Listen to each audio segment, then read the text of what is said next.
Time is our most precious and fast depleting treasure. Many of us complain that the time we have is not enough. We complain that the 24-hour time frame is not enough for what we want to do in our days. We say that we cannot complete some of the goals we had planned for the year because we didn't have enough time. For example, we complain about not doing sports, not having a healthy diet, losing weight, not learning a new language, not visiting historical museums, or not doing any of our hobbies.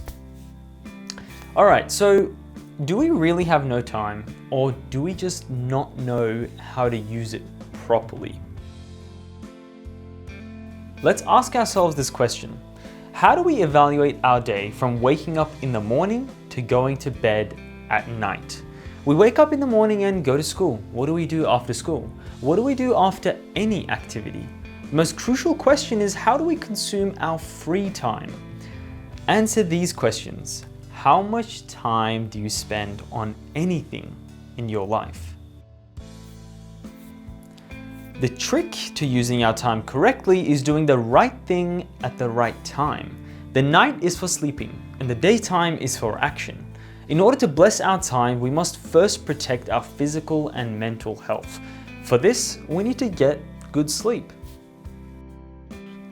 In Surah Al-Furqan, it says, "He is the one who has made the night for you as a cover and made sleep for resting and the day for rising." Allah tells people to spend the night resting. The most important thing after a good sleep is to strengthen our body, and to do it, we must first eat well. In addition to feeding, we can do walking and swimming, which are among the sunnahs of the Prophet. Or we can go to school by bike. Thus, our body will be more vigorous and healthy, so we can finish many tasks quickly and practically as well.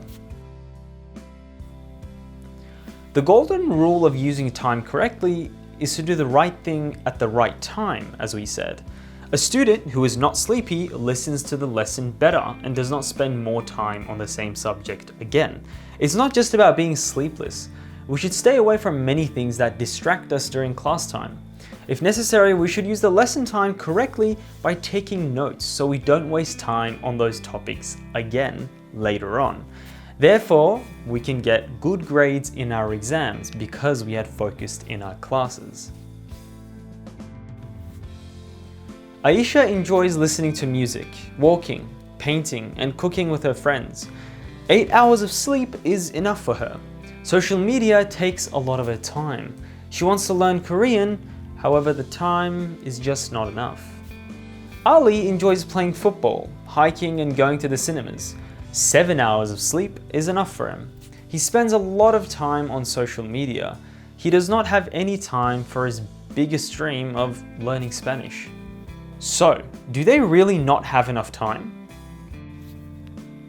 Aisha and Ali said that they do not have time to learn the language that they wanted to learn so much.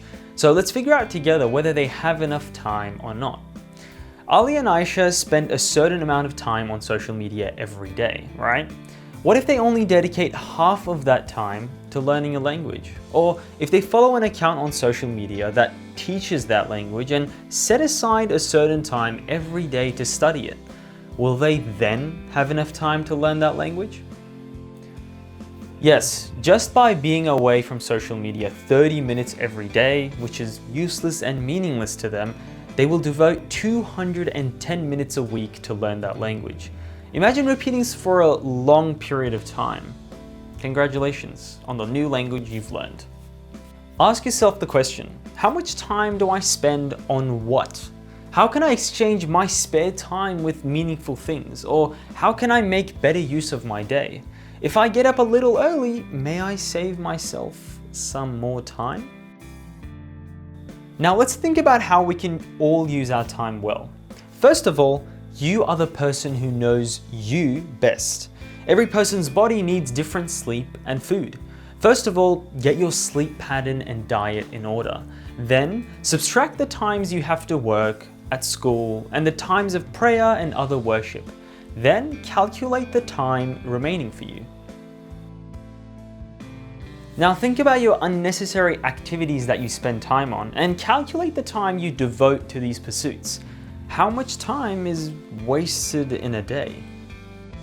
Now choose the activity you want to spend time on. Now look at your free time. Decide what you want to do. Do you want to stare at the ceiling and sleep in day and night? Or do you want to live the life you want to the fullest? Learning a new language or finishing a new book? Maybe spending productive time with your friends? Or perhaps you want to study more on your university degree? Or is it to be a servant closer to Allah?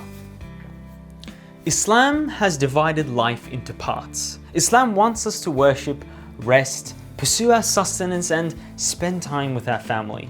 For this, life is divided into time periods like days, weeks, and months. Our religion does not want us to belong to the world entirely, nor to be separated from it. Islam wants us to work both in this world and for the hereafter. Most importantly, Islam wants us to spend the life and time given to us with right and useful elements.